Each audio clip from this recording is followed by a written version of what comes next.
Hi, I'm Dom and welcome to Metal Muse, my channel where I discuss all things metal. Now today I'm going to share with you my experience of attending Behemoth and Arch Enemy in Glasgow. Now I've been a fan of both these bands for what feels like forever. Sorry, excuse me people, that's just my dog. Now, although I love Behemoth, I was really super excited to see Arch Enemy live, in particular because of metal queen Alyssa White Gluz.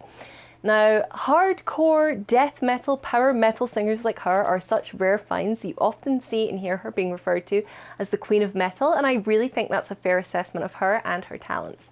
She definitely challenges a lot of stereotypes about what a front person of a metal band should look like and what they should sound like. Right, so I will just stop right there, or I could easily spiral into a complete and utter fangirl session. Let's just talk about the shows. So Glasgow was the second stop of their European tour, which is the Siege Tour. The support bands were Unto Others, which is formerly known as Idle Hands, and Carcass. Given this was my first ever Behemoth Arch Enemy show, I did something I've never done before, and probably, I don't know if I'll do again, but it was really worth it. I sprang for the VIP upgrade.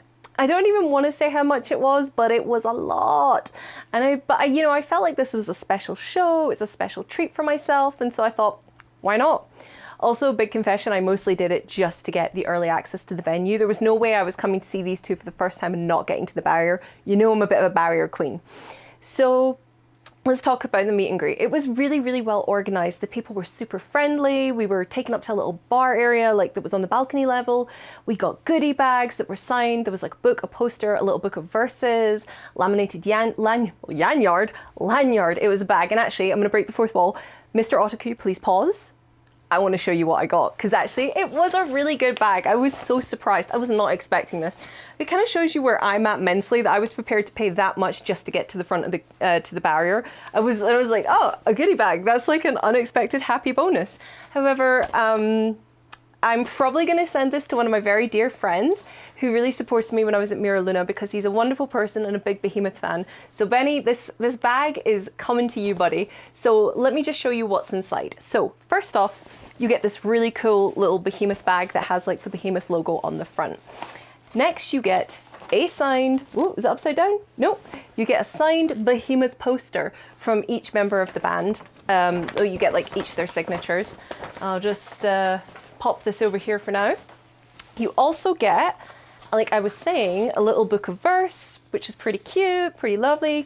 It's got like little verses in it, some of the lyrics. And you also get, which is rather swanky, this much bigger book, which again is signed by the band, and it's just got lots of lovely like imagery in it. Look at that. Wow. Let's see. I hope you can see that.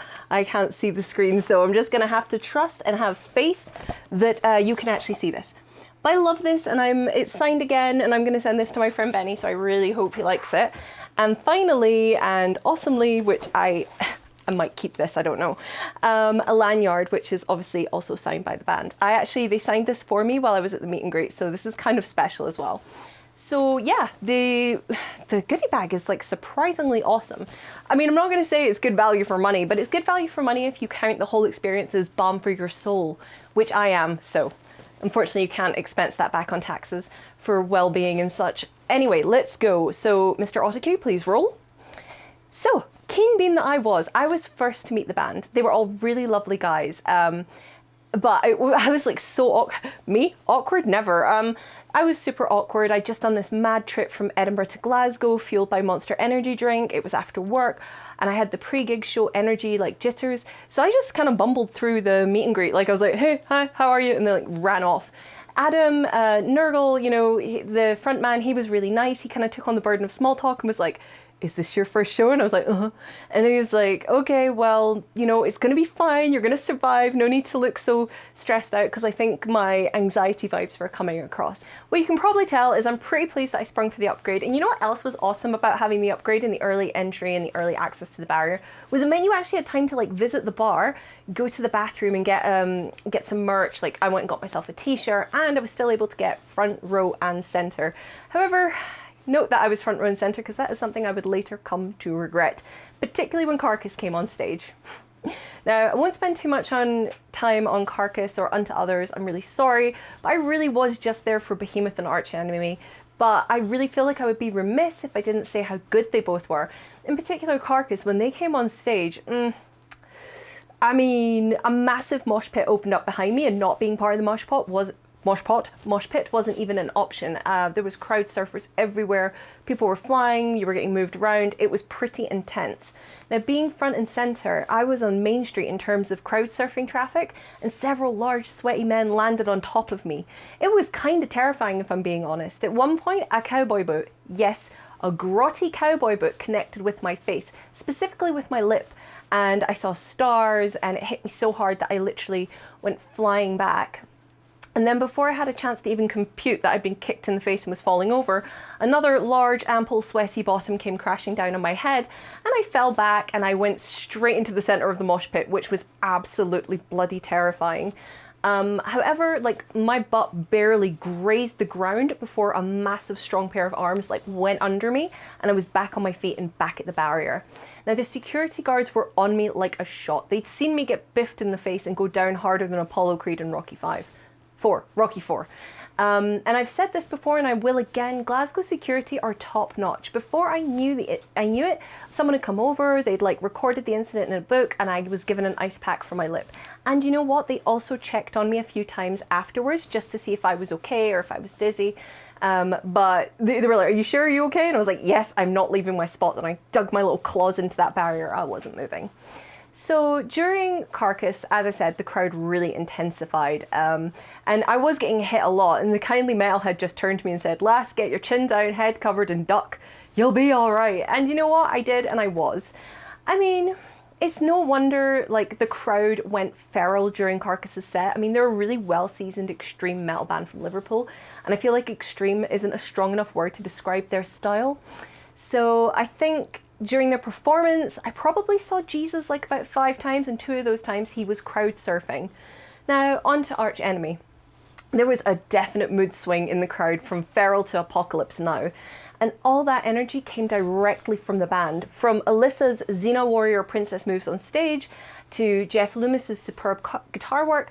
Like, you can't go to an Arch Enemy concert and have your hands by your side. You are jumping, you are headbanging, and you are losing it.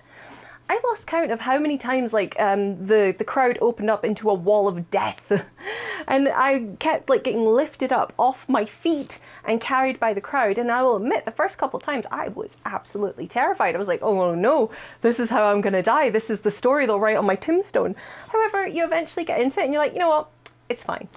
So like in terms of the band, I couldn't really see the drummer Daniel, who was up on like a elevated platform, but I could feel him, and I know how wrong that sounds, but those drums made my whole skeleton vibrate, and you know what?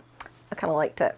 A standout performance for me was obviously Jeff Loomis. I've heard him, seen him, you know, on YouTube and in concerts, but like never live, and in person that is something else completely. And as much as I was in survival mode, I actually risked getting my phone out just to try and capture him in action. And that's terrifying when you're literally using all your strength to hold on to the barrier to avoid falling back into a mosh pit whirlpool. So Michael Amott, let's talk about him. He was also sublime. Like, if you need someone to walk behind you and do your hero theme, this is your man. He'll be your hype man. He is just to watch. Like, his hands, I can't even. Now let's go on to Melissa, because, you know, I kind of wanted to get into the fangirl mode early on, but I saved it for now. Alyssa is a showstopper. From her vocal chops to her looks, like, she is seriously epic when she's on stage. No other word can do justice to her performance. She has an insane amount of energy. I mean, if Red Bull was a person, it would be Alyssa. She uses every inch of that stage to project her presence. From her blue hair flips to her high kicks, she makes you want to go join a boxing gym and then possibly go tomb raiding. She moves and takes command of the audience like she's your favourite Tekken fighter. She's like twirling the microphone, she's wielding the mic stand like it's a bloody katana. I mean, she's amazing. She's like this Amazonian warrior woman. I swear, I sound like I've had Red Bull today, and I haven't. I just can't speak, because honestly, even now, thinking about that show, my heart rate is like going high, and also possibly I'm getting suffocated by my corset. Who knows? So yeah, basically I could just watch her all night. I mean, her voice really does match her onstage persona perfectly. She backs up those badass vibes with growls that would intimidate Vagar and Drogon. That's really only for you Game of Thrones fans out there. If she were a Game of Thrones character, she'd definitely be a dragon rider. I won't cover their full set list here, but standout tracks included Deceiver Deceiver, My Apocalypse, Snowbound, and War Eternal. Now on to Behemoth. I will confess now, by the end of Arch Enemy, I was like seriously considering moving back and relinquishing my prize spot at the barrier. Like no joke, I was texting a friend going, I think I'm gonna die. And they were like, man up, woman up, whatever. And I was like, okay, right, I'll do it. So I was pouring with sweat, my hair was a bird's nest, my face was sore, still swollen. I didn't think my limbs would actually last any longer, like I felt weak in the knees. And I basically just felt ruined, but I'd come this far, I'd paid so much money. At this point my spend had gone up even further because of like, you know, drinks and merch and all that jazz. But let's not bring that up. I'll deal with that later when the bills come, and then I'll be like, what am I doing with my life? But the show opened with post-God Nirvana, with Nurgle moving around like some satanic Norse shaman behind a huge white silk canopy. I knew instantly at that moment that I'd made the right choice not to leave. It was maybe not the smart choice, but it was the right choice. So let's not beat around the bush. This was one of my top shows of the year. I loved every moment, even when I got a vampire facial in the front row. FYI to other first timers to a Behemoth show, if you're in the front row, there's a good chance you'll get hosed in fake blood. Lesson learned, don't wear your nice leather jacket to a Behemoth concert. And that stuff is really hard to get off. Like I had to drive home, I went to the bathroom, it wasn't coming off. My whole face was hosed in blood. And I had to stop and get fuel. So I gave a wee woman working at Hart Hill Garage Station a fright of her life. And it's just like, yeah, all right, hen. And I was like, oh, no, it's fine. It's just fake blood. It's fake blood. Fine, don't worry about it, I'm okay. So back to the performance. Top songs for Behemoth included To War, No Sympathy for Fools, OV Fire and the Void. I mean, there's way more to pick from, but if I had to pick my tops, that would be them. So in terms of the show itself, there's nothing I can fault, from the from the mask changes to the blood to the playing. You can see that this just ain't their first rodeo. I mean, obviously it's not their first rodeo, they're legends, but you know, when you see sometimes performers who are just on another level, and this is kind of how I felt about seeing Behemoth. Having just met the guys off stage, the transformation is quite jarring. So like, they're all really soft-spoken and kindly, and like Adam morphed. He turned from this really sweet dude who was like reassuring, like, oh, you're gonna be fine, to this demonic metal powerhouse with all the stage presence of Krum, the god of war himself. His energy is electric and he makes the most of the whole stage, very much like Alyssa. And he's so much more than a frontman. You can see him like staring down members of the audience. He's like interacting with the band. He can really make that guitar sing. He's not just like a pretty frontman with a voice. He can play. And what's great though is he also didn't really eclipse the rest of the band, which with a frontman like him I can imagine can happen quite easily. The lads all held their own. Orion in particular looks like a teddy bear off stage, but on stage, well, he could easily pass for the lead in a Rod zombie horror movie, while Seth's guitar skills had my jaw on the floor. I cannot properly explain how much I loved this show, and I'm seriously sitting here contemplating getting tickets to their show in Hamburg, and yes, doing the meet and greet again, so I can just tell them actually how much I loved the show. So yeah, this has gone on way too long, much longer than my usual reviews, I think, so I'm gonna like wrap it up here. If you're considering doing a meet and greet with Behemoth or Arch Enemy, they're all lovely, and I chatted to some other fans who'd actually gone and done the Arch Enemy meet and greet, and they said they were lovely as well. I think it's worth it. I think it's a special occasion. Treat yourself Tuesday, why not? I'll pop a link down below to get to the upgrade and more of their tour dates, and you can like figure out if this is something you want to do, but I personally recommend that you definitely go do it. It's an experience you will not regret. You may end up bruised, but you won't regret it. You'll be like, worth it. So I think I've made my point clear. You should definitely go see Arch Enemy, definitely go see Behemoth. Their support acts are great, their upgrades are fun.